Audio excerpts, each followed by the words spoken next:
Howdy everyone, I'm Doug Howe. I want to welcome you to the next Positive Gravity. Today we'll be working with this piece of Osage Orange.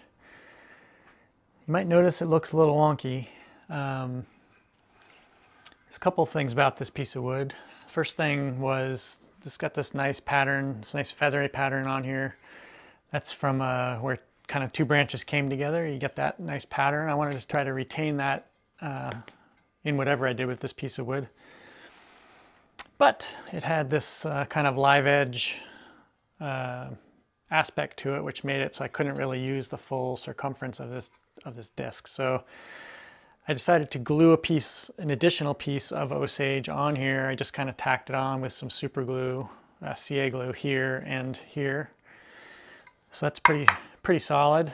And I think we're ready to go. So I'm going to cast this in resin. That'll fill all of these cracks and the gap between these two pieces.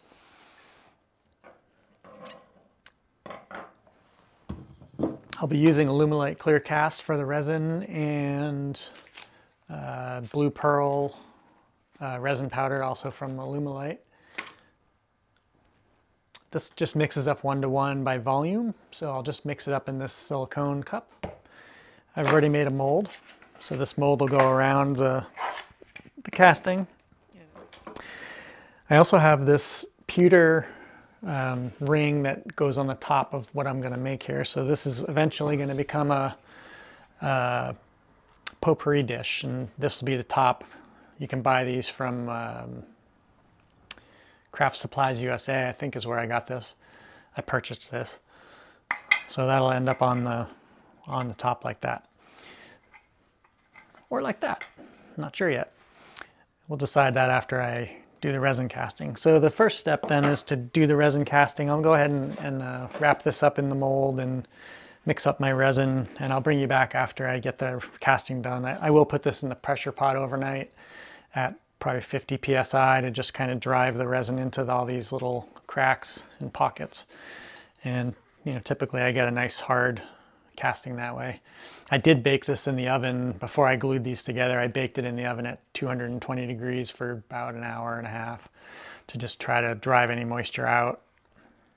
Then I glued them together, and now we're ready to go. So let's get to it. Thanks for joining me, and don't forget, always enjoy the process. Sometimes that's all you get. Let's get to this casting.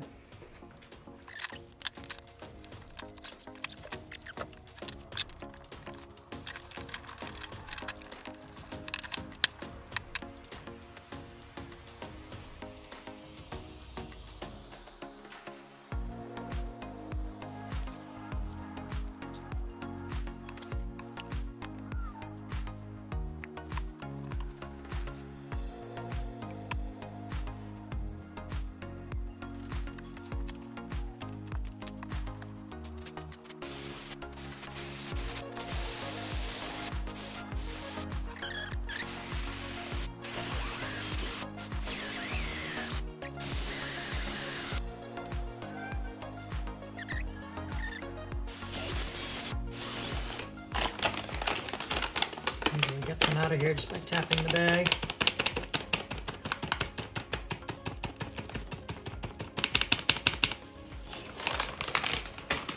So the blue pearl is not particularly opaque. I'm adding the black to it. Give it a little more opacity.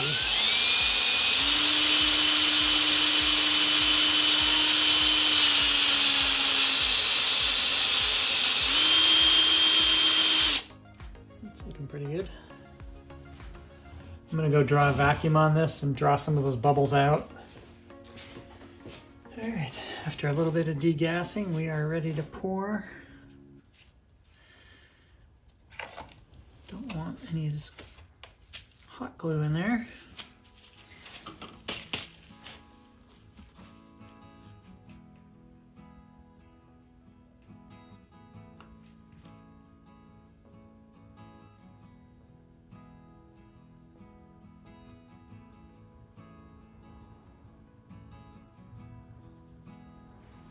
So I'm just pouring this in from the edge to try to minimize any air pockets that I might create.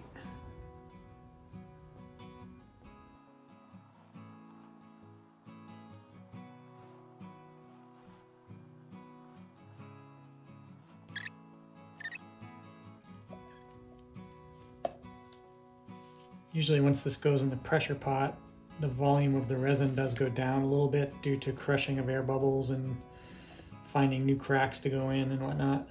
So I want to make sure I have plenty in here.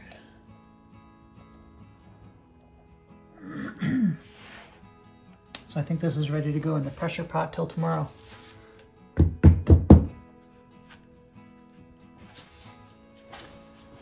So this will go in the pressure pot until tomorrow at 50 psi, and I'll bring you back once that is out and we can see how it did. All right, so we got this back out of the pressure pot. It's got nice blue and black pearlescent color to the resin. The casting looks good and solid. I don't see bubbles. I did end up mounting it onto a piece of cardboard, or sorry, onto a piece of plywood, thin plywood with just some hot melt glue. So I think we're ready to turn. So I just need to kind of try to find the middle here, and same back here somehow, and mount it between centers, and we'll turn off this base. I'm not sure if I can get it off any other way. And then we'll be off to the races. Turn it around again and we'll get going on our box. All right, I was able to get the base off with the bandsaw. So I'm gonna go ahead and mount this between centers. Okay, that's pretty good.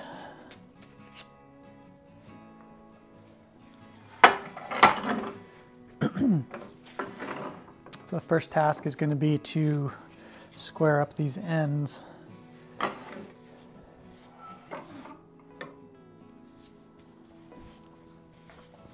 we're going to square up the surface.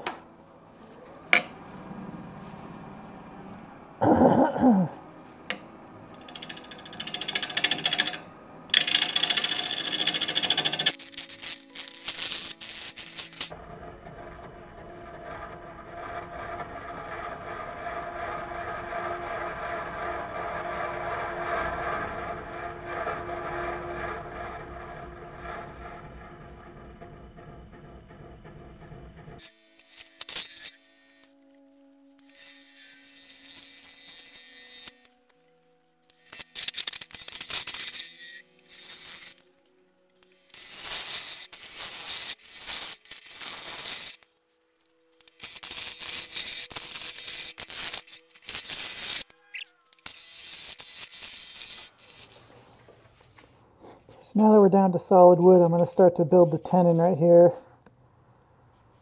I'll probably have to get rid of this little nub before I can flip it around and put it in the four-jaw chuck. That's fine, that'll be easy to get rid of.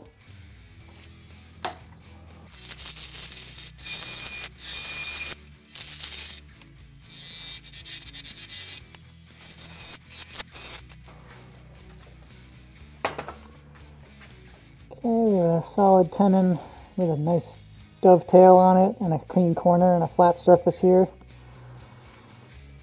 So we're ready to flip this around. Now we're going to square up this surface.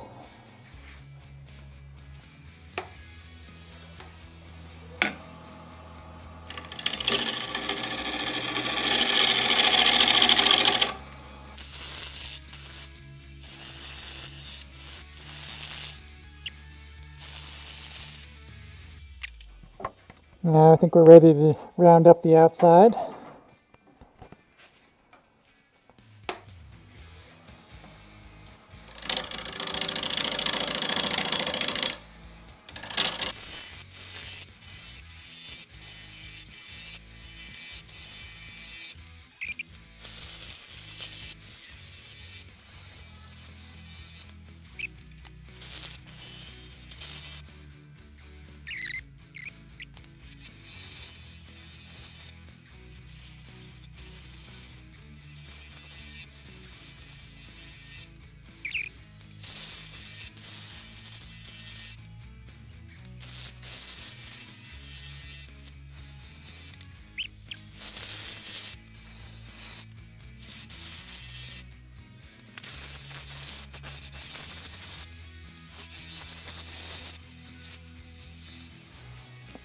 I want to be able to see this interesting stuff on the top, but once I put the lid on, it's not going to be all that big, unfortunately.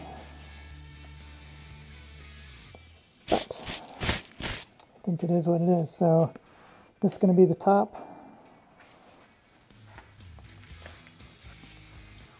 My pewter lid.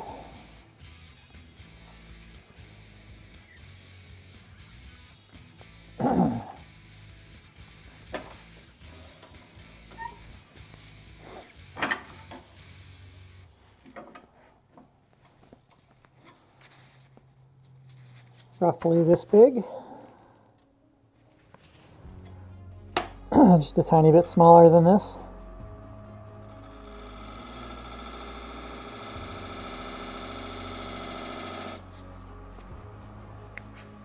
Just a tiny bit bigger than that, sorry.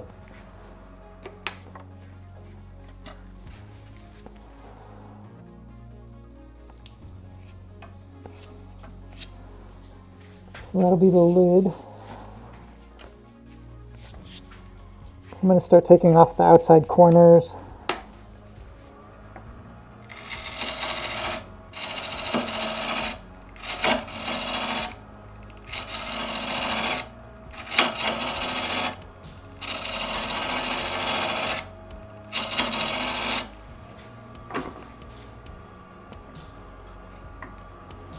To make sure I leave enough on the top here for a bead and a recessed area for the lid.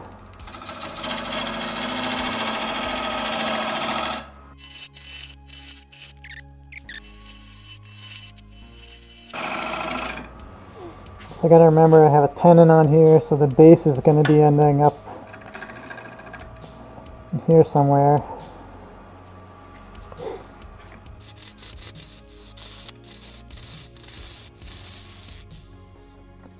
Probably be able to use this as the base right where it is. I'll just have to turn the tenon off.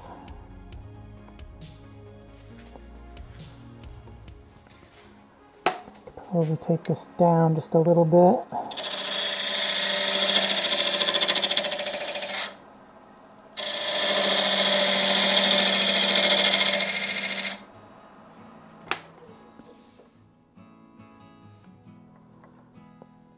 About there.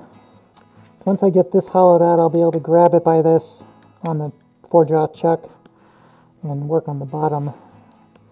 So I just need to establish this outside shape. I'm establishing the high point of this curve right about here. It's about 1/3 of the way down.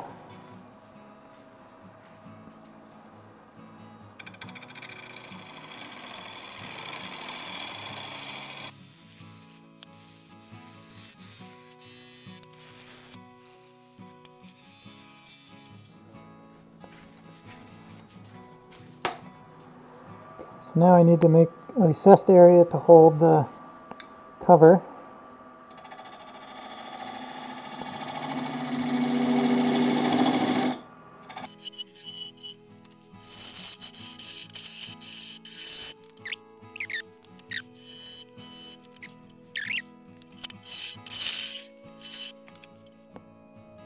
Okay, it's actually a little bit too big. Really. Hate when that happens.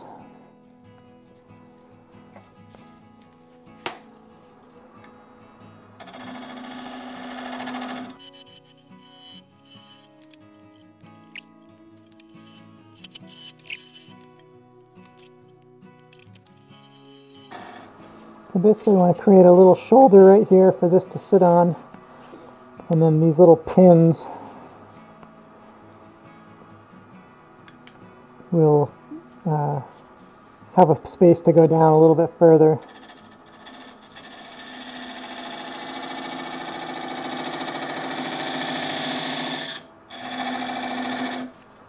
Right into the opening.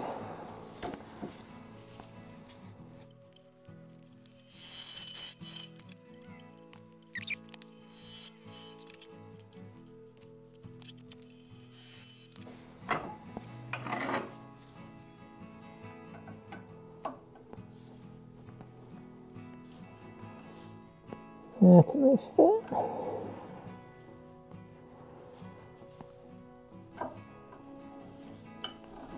Perfect. Perfect. All right. So now that we've got these established, we need to hollow this out. Got the 2-inch Forstner bit on here.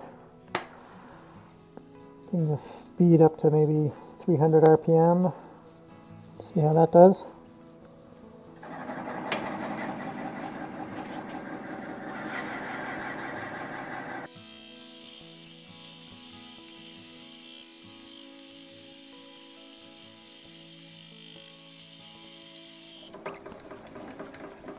Got to leave enough wood at the bottom to be able to take off the dot left by the center point on the end of the Forstner bit. So don't go all the way to the bottom of where you want to drill down to.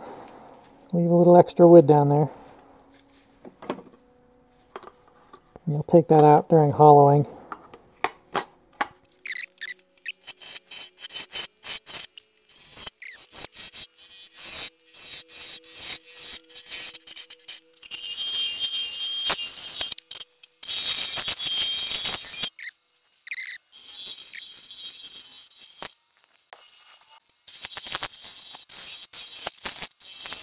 What I didn't do yet is put my bead on here. I better do that first. Should have done this before I did the hollowing. So I'm just going to put a little bead on here.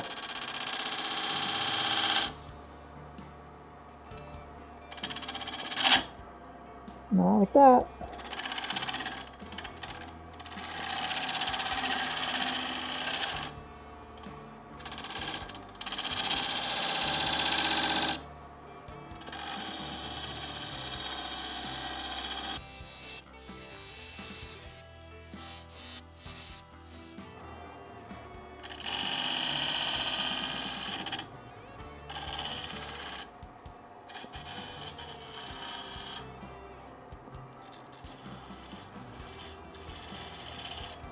Just did a big bead and then a small bead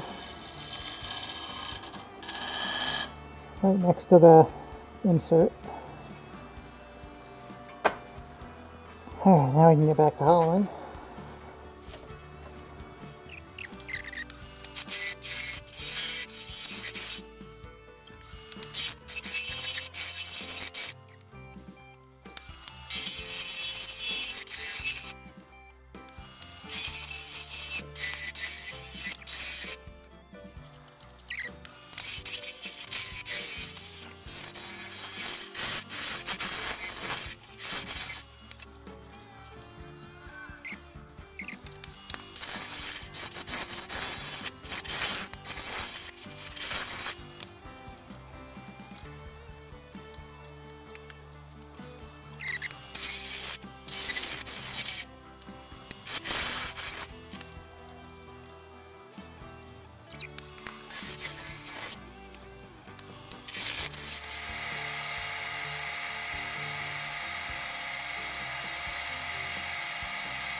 Yeah, I've got this sanded up to 320 grit.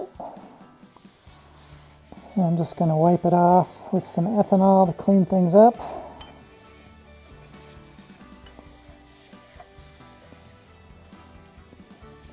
It's looking nice.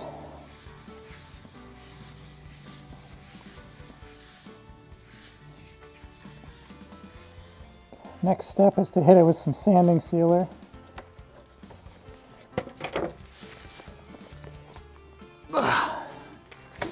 Take off the face mask now. So I've got just Mylan sanding sealer here, diluted 1:1 with lacquer thinner.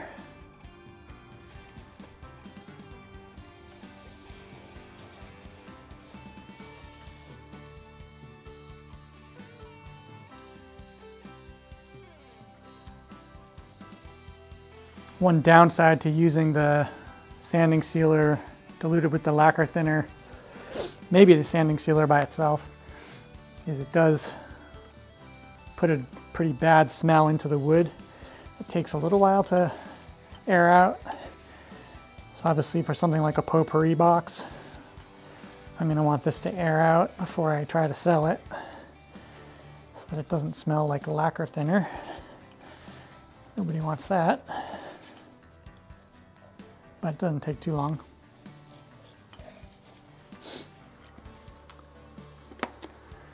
I found I get the best results with this if I just go over it with a nice, decent, kind of like you're painting, like keep a wet edge and don't go back because it dries fairly quickly.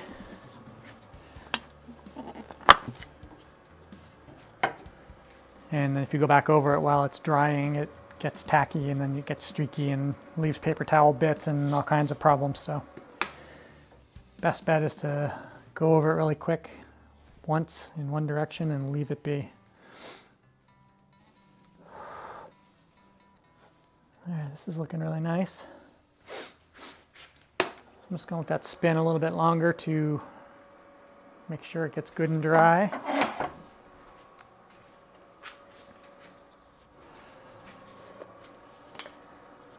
The next step is microfine Yorkshire grit.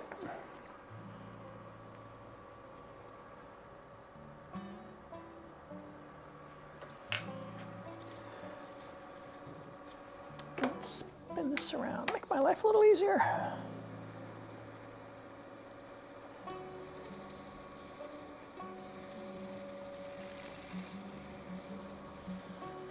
So this is a blend of mineral oil beeswax and a microfine abrasive powder. They also sell one that's slightly more coarse powder. This is, I think, the finest grain. I use it for polishing at the end, especially over resin. It works nice.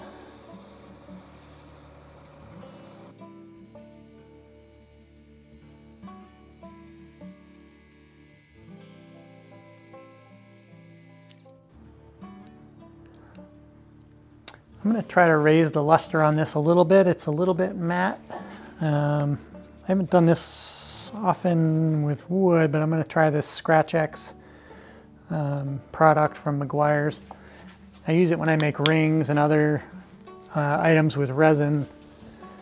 So I know it's good on the resin. I'm not sure how much of a sheen it will raise on the wood, but let's try it. What's the worst thing that could happen?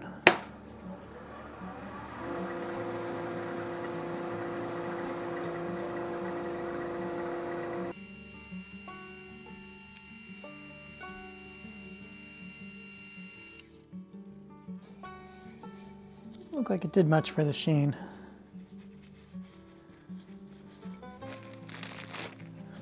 Let's try a different approach. It's another product I've used is Dr. Kirk's Micro Magic. This is another polishing paste. It's a 3-step paste. Number 1, number 2, and number 3. It's number 1.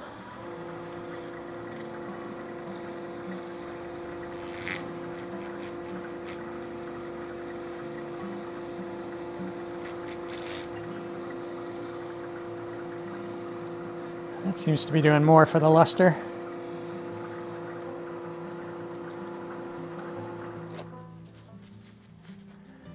Now we'll go to number 2. This is Dr. Kirk's paste number 2.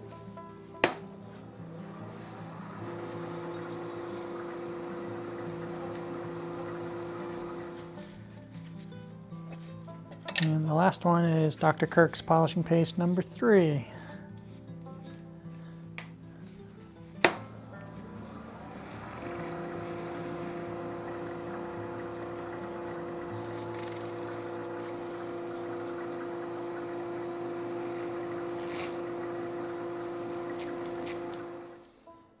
That a little better. It's got a nice sheen to it.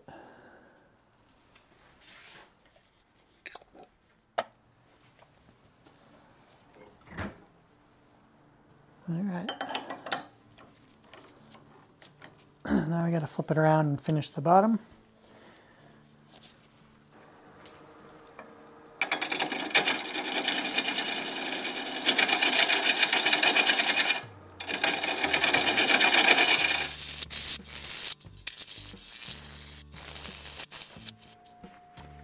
Alright, I got the bottom sanded up to 320.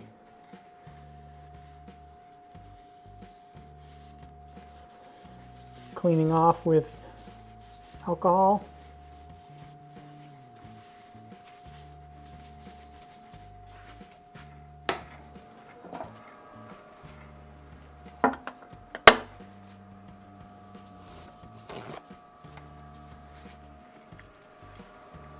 Got just maybe enough lacquer thinner and sanding sealer left, I hope.